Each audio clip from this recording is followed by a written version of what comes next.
Mainit na balita, naghain ng petisyon sa Korte Suprema sina Representatives Laila de Lima at Edgar Erice para tutulan ang unprogrammed appropriations sa ilalim ng 2026 national budget. Hiling nila sa Supreme Court, ipawalang bisa ito at ideklarang unconstitutional.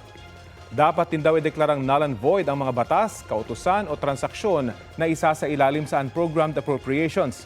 Ayon kina de Lima at Erice, may grave abuse of discretion na nangyari sa pagpasok ng unprogrammed funds na hindi tukoy kung ano ang pagkakagastusan at ibinibigay sa executive branch ang discretion kung paano ito gamitin.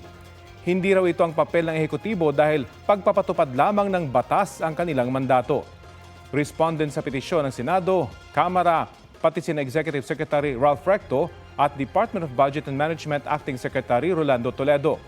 Sagot ng DBM, iginagalang nila ang karapatan ng ninuman na maghain ng kaso. Pero dati na raw nakapagpasya ang Korte Suprema na legal ang paglalagay ng unprogrammed funds sa national budget. Idiniin din nilang malaki ang ibinawa sa pondo nito ngayong taon kumpara noong 2025. Sinusubukan pa namin kunan ng pahayag ang iba pang respondents sa petisyon.